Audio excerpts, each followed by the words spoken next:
আসসালামু আলাইকুম ওয়া রাহমাতুল্লাহ। সুপ্রিয় বন্ধুগণ, আমি আবারও আপনাদের সামনে এসেছি। আজকে জামাতে ইসলামীর পরিচিতি ছোট্ট একটি বই। এই বইয়ের 11 পৃষ্ঠা থেকে আমি আপনাদের সামনে কিছু আলোচনা করব। 11-12 এই দুটো পৃষ্ঠা, 2 পৃষ্ঠা আলোচনা না, জাস্ট পড়ে শোনাবো। এই আলোচনা যদি আপনারা শোনেন তাহলে ব্যক্তিগত রিপোর্ট বইয়ে ইসলামিক সাহিত্য অধ্যয়ন পর্বে 2 পৃষ্ঠা লিখতে পারবেন। শুরু করা যাক। 11 পৃষ্ঠায় আছে জামাতবদ্ধ জীবনের গুরুত্ব। একামাতে দ্বীনের মহান দায়িত্ব একা একা পালন করা নবীদের পক্ষেও সম্ভব হয়নি। তাই নবীগণ দ্বীনের দাওয়াত দেওয়ার পর যারা ঈমান এনেছেন তাদেরকেই সংঘবদ্ধ করে তারা ইসলামী আন্দোলন চালিয়েছেন। যে সমাজে ইসলাম কায়েম নেই সেখানে তো একাকী মুসলিম হিসেবে জীবন যাপন করাই অসম্ভব। আর আল্লাহর দ্বীনকে বিজয়ী করার কাজ জামাতবদ্ধভাবে ছাড়া একার পক্ষে কিছুতেই সম্ভব নয়। আল্লাহ তাআলা পবিত্র কোরআনে ঘোষণা করেছেন, ওয়া'তাসিমু বিহাবলিল্লাহি জামিআন ওয়া লা তাফাররাকু। সূরা আলী ইমরান 103 নম্বর আয়াত।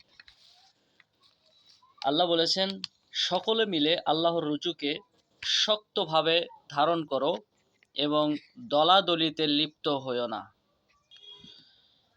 সূরা আলে ইমরানের 103 নম্বর আয়াত। আল্লাহর রাসূল সাল্লাল্লাহু আলাইহি সাল্লাম বলেছেন যে, মেষের পাল থেকে আলাদা একটি মেষকে যেমন নেকড়ে বাঘ ধরে খায়, তেমনি জামাত থেকে বিচ্ছিন্ন থাকলে শয়তানের খপ্পরে পড়তে হয়।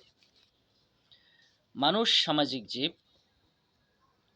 সমাজকে ইসলাম মোতাবেক গঠন করতে হলে সংঘবদ্ধ চেষ্টা ছাড়া উপায় নেই। ইকামাতে দ্বীনের দায়িত্ব পালনের জন্য জামাতে ইসলামীর মতো একটি সংগঠন আল্লাহর বিশেষ রহমত। বাতিলের সাথে প্রতিদ্বন্দ্বিতা করে দ্বীনে হককে কায়েমের জন্য যদি জামাতে ইসলামীর চেয়ে ভালো কোনো জামাত দেশে থেকে থাকে তাহলে আলাদা কথা, নইলে এ উদ্দেশ্যে এ জামাতেই যোগদান করা দ্বীনের দাবি।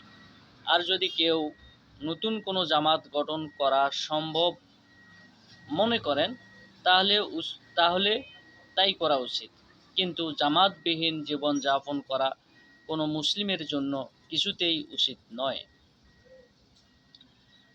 8. জামাতের 3 দফা দাওয়াত। শেষ নবী সাল্লাল্লাহু আলাইহি সাল্লাম দ্বীন ইসলামের যে বাস্তব নমুনা কায়েম করে দেখিয়ে গেছেন, সে আদর্শেই জামাত এ দেশকে গড়ে তুলতে চায়।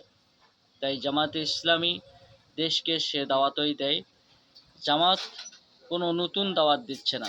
যুগে যুগে নবীগণ যে কালেমার দাওয়াত দিয়েছেন, জামাত সেই কালেমায়ে তাইয়্যিবার দাওয়াতই দিচ্ছে।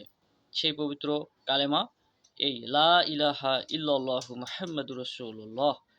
এর সরল অর্থ, আল্লাহ ছাড়া কোনো ইলাহ নাই, হযরত মুহাম্মদ সাল্লাল্লাহু আলাইহি সাল্লাম তারই রাসূল বা বাণীবাহক।